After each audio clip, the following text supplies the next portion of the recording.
तो plot 2.5 करोडचा plot 356 कोटीला Ajmera बिल्डरला द्यायचं पाप कोणी केलं असेल तर ते उद्धव ठाकरेच्या सरकारने केलं. मी विधिमंडळामध्ये आवाज उठवला, इथे राहणाऱ्या लोकांचं पुनर्वसन तुम्ही कुठे करणार? जोपर्यंत तिकडे राहणाऱ्या लोकांना तिकडेच घर मिळत नाही तोपर्यंत मी कोणालाही घराला हात लावून देणार नाही. म्हणून आज शास्त्री नगर में रहने वाले मेरे भाई और बहनें उधर आज सेफ है.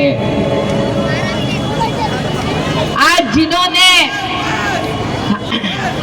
हमने आज जिन लोगों को कोविड के महामारी में खिचड़ी खिलाया उन्होंने खिचड़ी का भ्रष्टाचार किया और खिचड़ी खाओ लोगों ने आज उस लोगों के पैसे खाए. हमारे लोग कोविड के महामारी में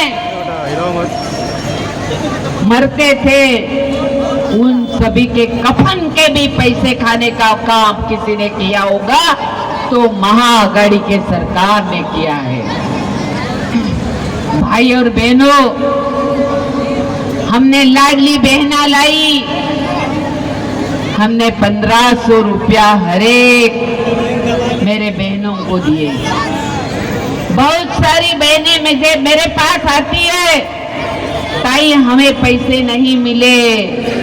तो मैं उनको कहना चाहती हूँ कि जो लोग महाराष्ट्र में 15 साल से ले रहे, ऐसे सभी बहनों को पैसे दिलाने की जवाबदारी आपके विधायिका मनीषा चौधरी की है. हमारे सरकार ने बोला है कि ये लाडली बहन के 1500 रुपए के 2100 रुपया देने का काम हमारी सरकार करने वाली है. बेटी बचाओ बेटी पढ़ाओ, देश के प्रधानमंत्री आदरणीय नरेंद्र भाई मोदी जी ने देश में होने वाली भ्रूण हत्या रुकाने के लिए बेटी बचाओ बेटी पढ़ाओ योजना लाई. और मुझे आज खुशी होती है कि महाराष्ट्र में अगर कोई बेटी का जन्म हुआ तो बेटी के जन्म के साथ उसके खाते में 6000 रुपया देने का काम हमारी सरकार कर रही है. बेटी पहली कक्षा में गई, उधर भी 6000 मिलते. बेटी 8वीं कक्षा में गई, 8000 मिलते. बेटी 18 साल की हुई तो बेटी को 75,000 प्लस इंटरेस्ट पकड़ के बेटी को लखपति करने का काम हमारे मुख्यमंत्री आदरणीय एकनाथ शिंदे और देवेंद्र जी अजीत दादा ने किया है. जिस बहनों को एसटी से शिरडी जाना होगा, जिन बहनों को गांव जाना होगा, जिन बहनों को आप सभी को एसटी का हमारे एसटी महामंडल का प्रवास करना है, हर एक महिलाओं को 50% टिकट में सब्सिडी देने का काम हमारे सरकार ने किया है. भाई और बहनों, अभी यूपी जाने वाले सभी भाई और बहनों, 2014 के पहले अपना बोरीवली स्टेशन कैसा था? ना एक्सीलेटर था, ना लिफ्ट थी, और दूसरा गणपत पाटिल नगर में रिक्शा में बैठे स्टेशन आने से पहले मोबाइल में टिकट निकालने का भी काम, सरल करने का काम हमारे देश के प्रधानमंत्री आदरणीय नरेंद्र भाई मोदी जी ने किया है. इस गणपत पाटिल नगर में रहने वाले लोगों को उज्ज्वला गैस योजनाओं के माध्यम से गैस का चूल्हा देने का काम भी हमारे देश के प्रधानमंत्री आदरणीय नरेंद्र भाई मोदी जी ने की है.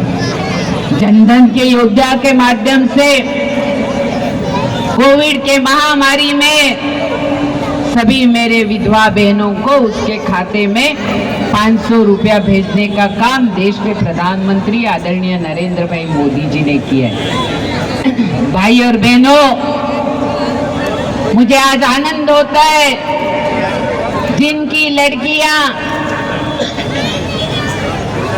पढ़ती है, जिसका ऑरेंज कार्ड है, उसको डॉक्टर बनेगी, इंजीनियर बनेगी, सीए बनेगी। सभी खर्चा हमारी सरकार, महायुति की सरकार कर रही है। इसीलिए बच्चियों को पढ़ाने के लिए दूरदृष्टि रखने वाले हमारे देश के प्रधानमंत्री आदरणीय नरेंद्र भाई मोदी जी है। आत्मनिर्भर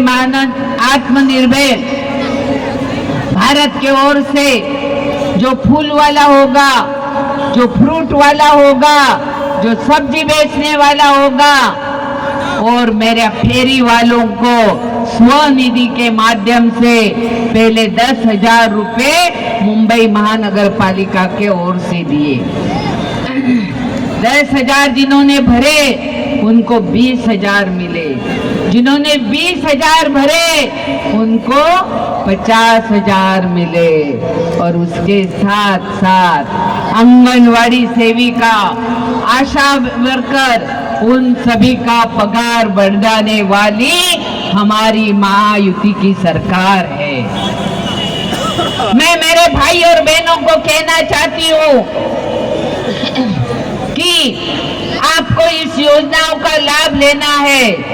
आपको नरेंद्र मोदी जो विकास का निधि भेज रहे, उस तिजोरी की चाबी आपको महायुति के सरकार को देना है कि ये चोर लोगों के हाथ तिजोरी की चाबी देना है।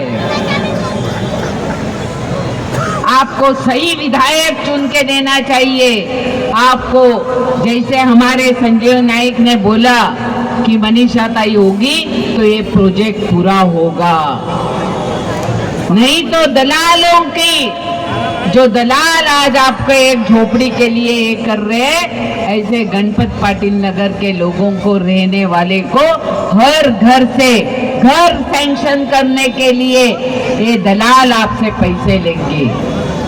मैं मेरे और भाई और बहनों को कहना चाहती हूँ, आप लोगों की मेरे से क्या अपेक्षा है, आप लोगों को क्या चाहिए, एक दफे मैं आपकी भी सुनना चाहती हूँ। क्या आपको गणपत पाटिल नगर में सुरक्षा चाहिए कि नहीं? आप गणपत पाटिल नगर को पानी और लाइट मिलना चाहिए क्या नहीं? आप गणपत पाटिल नगर में रहने वाले बच्चों को अच्छा शिक्षण मिलना चाहिए क्या नहीं? इस गणपत पाटिल नगर में रहने वाले लोगों को पासपोर्ट की भी सुविधा मिलनी चाहिए क्या नहीं? इस गणपत पाटिल नगर में रहने वाले लोगों को अच्छा दवाखाने की भी सेवा मिलनी चाहिए क्या नहीं? इस गणपत पाटिल नगर के लोगों को नौकरी धंधा भी मिलना चाहिए क्या नहीं? तो आपको विधायिका कैसी चाहिए, आपको विधायिका कैसी चाहिए, ये सोच आपकी है। अरे आवाज करो, मनीषा ताई चाहिए। आपको कौन चाहिए? मनीषा ताई चाहिए। आपका गणपत पाटिल नगर का विकास करने के लिए आपको कौन चाहिए?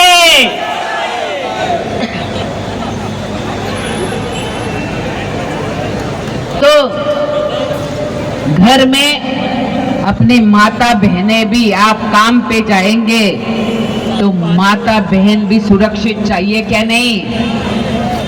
आपको विश्वास होना चाहिए कि मैं गांव जा रहा हूं, मेरा परिवार यहाँ है, मैं जब तक गांव से घर पहुंचूंगा तब तक मेरा घर सुरक्षित रहना चाहिए। आज इस गुंडागिरी को खत्म करनी होगी तो आपको क्या चाहिए? आपको घर सेफ रखने का है, गुंडागिरी खत्म करनी है और दलालों को खत्म करना है, तो आपको महायुति का उम्मीदवार यहां से जीत के देना चाहिए। तो मेरे प्यारे भाई और बहनों, निरहुआ साहब अभी थोड़ी देर में यहां आएंगे।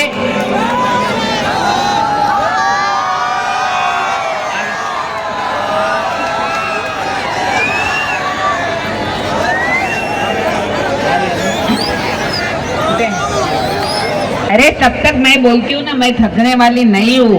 अरे 10 साल तक इतना परेशान किया कि आप सभी के ऊपर केसेस किए, मेरे ऊपर केसेस किए। मैं दम नहीं लिया, ईंट का जवाब पत्थर से देके आपके सामने खड़ी हूँ।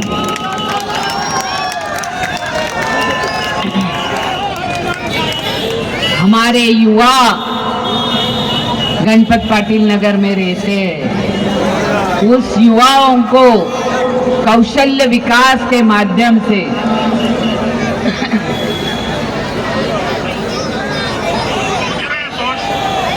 पहुंच रहे हम लोग, एकदम पहुंच रहे हैं।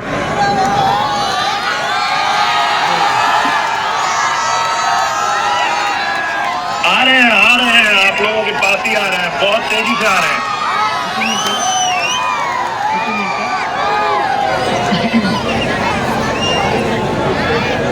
देखो